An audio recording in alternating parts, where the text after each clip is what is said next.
Alright, we're at the Jacktown engine show here. I just noticed my buddy Rob is back here. I don't know why he's back here. He's usually up front, but let's see what he's got. Looks like Maytag 82 maybe. Some magnetos. God only knows what that is. I'm not sure that I don't look like a shaper, but it looks too nice. And a mogul.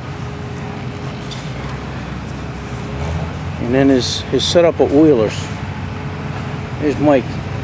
Where's Rob? I'm not. He's around here somewhere. Oh, wait. Rob, come here. There's Road King. Rob, come here. Road King. You guys remember Rob, right? What's that? Is that a mogul? International? Mogul. International Harvester Mogul, 1915. Really? Yeah. And what is this? It almost looks like reproduction. Is that a shaper? It's a shaper. Not quite reproduction. Is it new old stock or something? No, it's old. Not new, it's old. How old is it? 1860s. Really? Really? Yep. Wow, that's 100 and... Math. He's got to do math. I'm not here for math, but you. Let me see. I got to do math then. Let's see. 1860s. That's like 140. That's like 160 some years ago. I'm not going to hold you to it. Yeah. This is war surplus. Civil War surplus. Really? Yeah. Man, that's incredible. And Newark, local. Local West New Jerseyans. Yeah. Look, that's not far from me. No. 50 miles. Yeah. But is it really a shaper? It's really a shaper. You know what? Explain to them what a shaper is, because a lot of people know what a lathe and a mill is, but a shaper is pretty odd. A shaper makes flat surfaces by moving this ram in and out over top of the workpiece and the vise in this case here, and then there's a feed rate of the piece moving over. And oh, this moves. This goes to the side. Yeah. The workpiece is in here, which happens to be a real old window weight. Just got a chunk of cast iron out of the junk to show for machining up here. And this will go back and forth, but it's much easier to show it when it runs. All right, let me see it. Does this run? I hope so. This mogul is 1915 mogul. Okay, but you gotta use the old. Let me get over here. Hand crank. Let me get over here. Hope you don't break your teeth. So we got to give it some fuel. Make sure it's got fuel in the bowl. It does. It's pretty warm, so it should start. Oh wow. We got to get her on a little ridge, so we got to lean it out some. Got to get the sweet spot. Well, Rob's messing with that. A lot of guys are probably wondering what's going on. Why is the belt twisted? And that actually runs whatever you run in reverse. If you run the belt normal, it'll run one direction, and then you put a twist in it, and it'll run the other direction. And that all depends on what direction your machine has to run. You all ready there? Engine running. Now we've got belt drive set up. Nice running engine. It's not a bad little mogul. International never made no junk. I bet if I bought it, they would have. Well, maybe you might have to adjust your touch. Okay. Your touch is a little off. But anyway, all right. So this little drive setup is called a tight and loose pulley. So if the engine's idling, this pulley just has a bearing in it, and it's just sitting there idling. So this fork over here will move the belt over, and it'll start the machine. Almost like a clutch. It's like a clutch, but they call it a tight and loose pulley. So now we got the rams going over top of the work.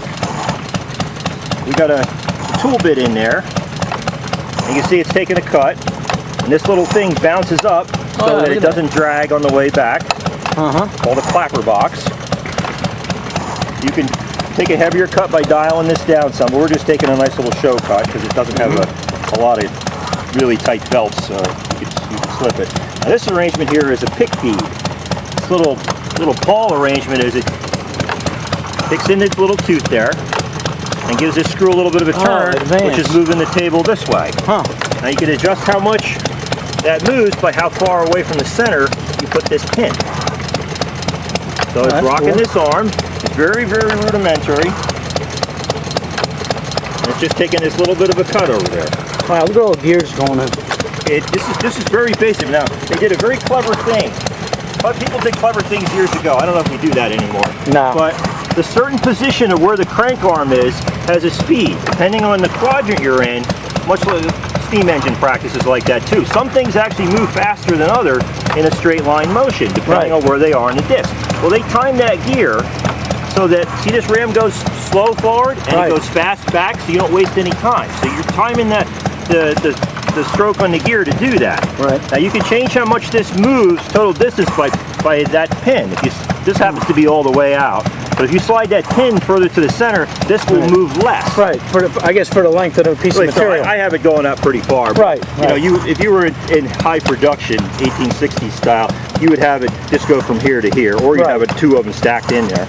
And then if you need to move this to position on your workpiece, you loosen this nut up here and you position the ram to be, you know, use the stroke where you need it in the position of the work. Where's your little brush? Let me see how the cut is. Let me bring a brush. Blow that off of there. All right, there you go. That actually makes a nice little cut. Yeah. Now, we were running this earlier, and we had a high-speed bit in this 1907 tool holder, and the nasty cast iron is so hard on the scale, actually wore the bit away in about an inch. So what I actually did is I put a piece of carbide in there, carbide lathe tool, and I figured it's probably the first time a piece of carbide's ever been in this machine in its entire life. So is that weight really that tough? Window weights tend to be really junky cast iron because they didn't have to do anything. So they just, you know, it's all. Could be anything in there. It could be anything. It could be a file in there or something hard. But the scale on cast iron tends to be hard because it picks up sand from the mold. So when you do castings, you really need to scrape underneath that and dig underneath the hard scale. And you can see that there's the shiny spots, that's harder cast iron, and the gray spot, that's softer iron. So you can see that's much harder than that. The next cut will clean that up and it'll all look like that. That's incredible. It don't look like it's been used much. No, this machine was a gift from a friend of my father's in the late 80s. He got it out of what would have been Shepherd's Sawmill and Machine Shop in Rocktown, New Jersey. He bought most of the things at the auction in like 1958. And he had this on display in his office in his big machine shop. You know, and it got painted up then, and you know, it probably hasn't turned to chips since the 1950s. So this is the first time it's actually been used since 1950s. And I have another machine out of that shop too, which is going to be the next restoration, which is a small planer, a tabletop planer. So some year I'll get that done, and I'll bring that up to the show, and then you guys can see that too. That's pretty cool. Pretty cool stuff, buddy. What do you think, Mike? You want one? Very. Mike has a newer model. How old is yours, Mike? I think mine's from the 40s. 40s, but it's all has engines on it and stuff. Yeah, electrical. This is as basic as you can get. You can almost set this up anywhere. Yeah, and then you run it with a shop with a line shaft. A water wheel power you put a donkey on one of these. You can run with horse sweep or horsepower.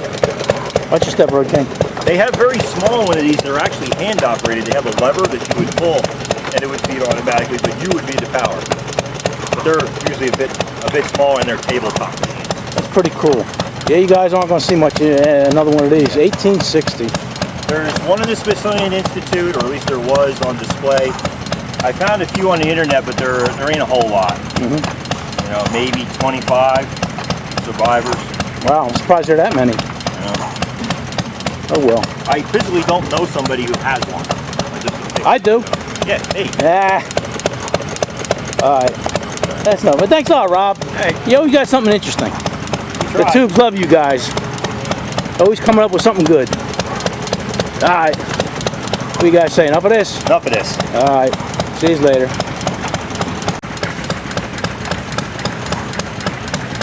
Alright, we got a little bonus footage for you. We got this here hand grinder. It's got a planetary gear in there that steps up to speed. Well, here we are at the show with no electric in my faraway spot, but we do at Mike's. We don't have an electric grinder. So to sharpen tool bits for the shaping machine, we're going to use this park bench. Up in our store, we got electricity because Mike always has 3 or 4 generators. I'm here in Amish land. Yeah. So we don't have no electric. They stuck Rob out here in the boonies. Yeah, we got no electricity. No electricity, so we're going to clamp that to the bench. It does have a park bench, though. We don't have one of them. We got a park bench. I'll trade you a park bench for electricity. So then we're going to get this thing cranking. We're going to start sharpening the tool bit. But it takes a lot of load. the bench is we need a counterweight for the bench. So Mike, sit on the bench. Sit on the bench, Mike. Sit on the bench. There we go.